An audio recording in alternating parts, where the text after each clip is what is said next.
gustong makabalik bilang Senate President o SP ni Chis Escudero, mga kababayan. Papayag po ba kayo? Naku, ako hindi. Hindi ho, mga bossing. Bakit? Nakita nyo yung ginawa nila nung nakaraan na impeachment? Di ba dinribble-dribble po nila? Oh, mereman pa, pinabalik pa sa Kongreso, ganito, ganyan. 2 taon na pinatulog, tapos nung bumalik na po yung araw ng pag-convene ng Senado, biglang sasabihin, inaral pa po namin, naaralin pa, bigyan nyo pa kami ng 1 week. Pwede po ba? Naging parang basketball po yung impeachment. Gusto lang naman malaman ng mamamayang Pilipino kung ano ang katotohanan diyan sa mga issue ng Vice Presidente. Ilatag nyo na. Ano po? Gusto ng mga Pilipino, luminis ang ating bansa. Pagbigyan nyo na. Di ba? Kasi parang ang nangyayari, ito pong mga tao na ito, nagtatakipan po para pagtakpan yung mga kaibigan nila diyan po sa politika. Ibig sabihin po, mga kababayan, hindi po para sa mga Pilipino itong mga tao na ito. Kaya po kung si Chis Escudero ulit ang magiging Senate President, naku po, malamang maging basketball na naman po yung impeachment ng Vice Presidente. Kaya hindi ako, ayaw ko. No? At for sure, ayaw din po ng mamamayang Pilipino at ng taong bayan. O ngayon mga kababayan, sige, iwanan natin yan, yung sitwasyon ni Aplaska. Ngayon naman po, tumungo tayo dito kay Robin Padilla. Ano po, na, di ba meron mga sinasabi to, kami ang nagpatago kay Bato de la Rosa. Di ba may mga ganun silang mga sinasabi, yung matatapang. Pero mukhang nabahag ang buntot no Robin Padilla. Hindi na po maipagyabang ngayon yung pagsama niya doon kay Bato de la Rosa dahil baka makasuhan ng harboring a fugitive ho, mga kababayan. Di ba? Eto na po. Kaya kahit anong piga, kahit anong tanong kay Robin Padilla, hindi makasagot ho yung mama, mga bossing. Pakinggan nyo po dito. Sen, ikaw daw ang huling kasama ni Sen Bato? Oo. Kayo daw po nagpasama sa kanya. 3 gabi kaming magkasama. Wait lang ha. Sino ba yung nagsabi? No? Si Aplaska yata yung nagsabi. Sinabi, mga kababayan, sa loob ng van, si Robin Padilla at si Bato ay lumabas magkasama. Kinwestiyon pa nga ho yung lag di ba? Kinwestiyon yung paglalag or whatever, hindi na daw sumagot itong sila Robin at si Bato de la Rosa. Ngayon, mga bossing, bago ko ba ituloy ito? Hindi, tuloy na natin kasi baka hindi ko matagpuan agad yung video ni Aplaska na sinasabing etong si Robin at etong si Bato ay magkasamang lumabas sa Senate sa iisang sasakyan.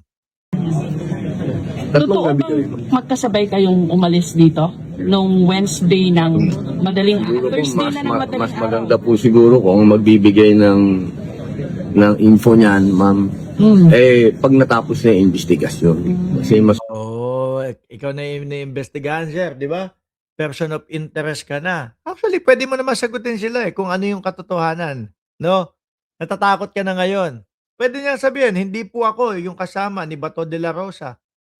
Doon sa pwedeng ganun Kaya lang, may mga nagsalita na, sila Mau Aplaska, nagsalita na magkasama kayo Na normal lang daw kayong lumabas maganda yung official. reaction mo na ikaw. Ang pinaka, para ho sa akin, ang pinaka-official na magiging sagot ho, mga kababayan, si Robin Padilla. Di ba? Kasi ikaw yung ikaw yung sinasabi diyan. Kung ano yung magiging sagot mo, yun yung galing sa iyo mismo. Di ba? Mismong ikaw yung kasama, Ay person of interest daw. Siyempre, ganun po talaga. Ganun. Kung ma-oblo ulit si Bossing, malaki ang tsansa na ma-oblo ulit ho ang Bossing Robin Padilla, mga kababayan. Talaga. Wala po tayong magagawa. O kung yun po ang sinabi ng mga otoridad, sayang si Robin Padilla, no, mga kababayan. Bilang artista, no, pero bilang senador, nako, hindi. Hindi ho, mga kababayan. Nalubog sa mga Duterte, bakit? Eh, biruin mo naman. Ang mga Duterte o si dating Pangulong Duterte, mga boss chief amo sir, ang nagpalaya sa kanya.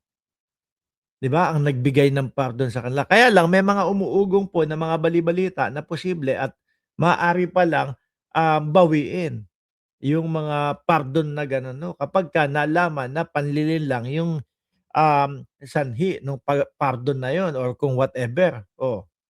Okay naman po yun. So ikaw doon nagsakay kay Sen Bato, totoo ba? Siguro po, antayin na lang po natin yung official na investigasyon. Sir, were you spotted in the NAIA terminal with Senator Bato? Saan po?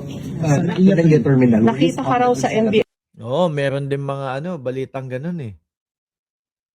Ano po, pero ang pinakahuli kong nakita kay Robin Padilla ho, mga bossing, bukod dun sa sinasabi nila na nakasakay silang dalawa ni Bato doon sa SUV, yung tipong pinapaalis nila yung mga reporter, no? Sinasabi ni Robin Padilla, "Wag ho kayo dito, delikado ho dito." Pinapaalis nila tapos sabay pa pa pa pa pa pa pa pa.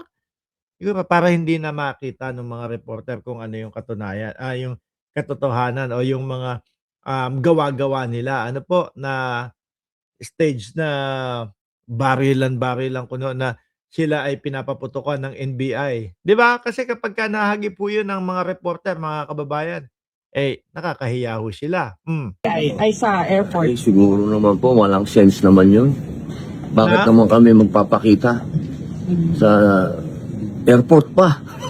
Kasama nga po talaga kayo. Kasama kayo, sir.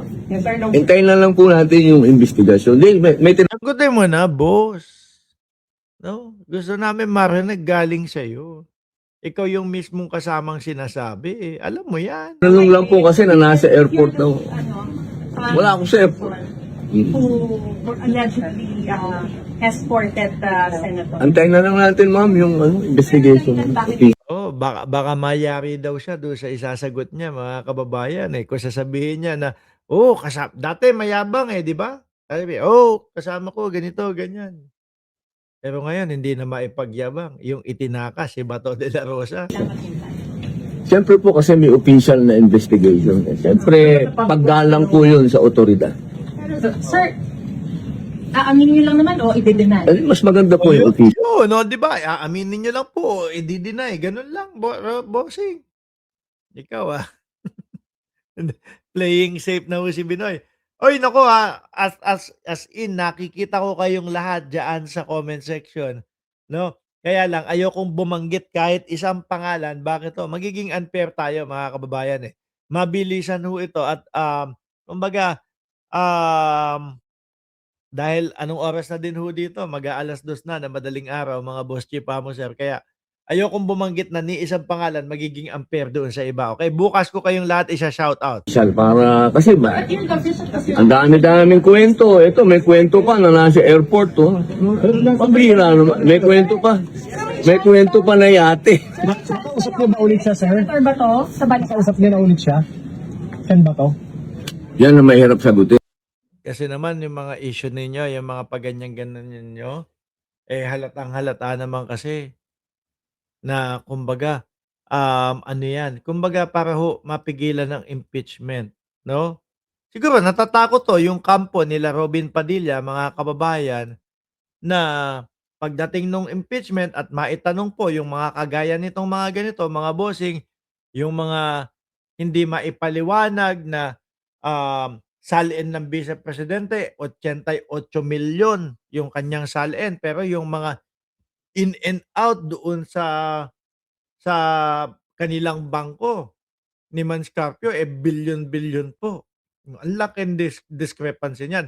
Kaya ang nakikita ko lalong-lalo na yung pagpapalit po ng, liderato diyaan sa Senate, 'no, nila Alan Peter Cayetano. Ang dahilan po niyan, eh, dahil po doon sa impeachment. Ayaw nila na matuloy, mga kababayan. Although eto, meron silang mga palabas na kesyo matutuloy at, maitutuloy, pero nakadepende ho yan kung paano nila lalaruin. Kagaya nung dati po, mga boss chipamo sir, nung last year, kagaya nun, Sa ilalim naman po 'yun, ng pagiging, Senate President mga kababayan ni Chis Escudero, 'di ba dinribol po mga bossing at eto meron na naman pong napapabalita na, gustong makabalik bilang Senate President o SP ni Chis Escudero mga kababayan. Papayag po ba kayo?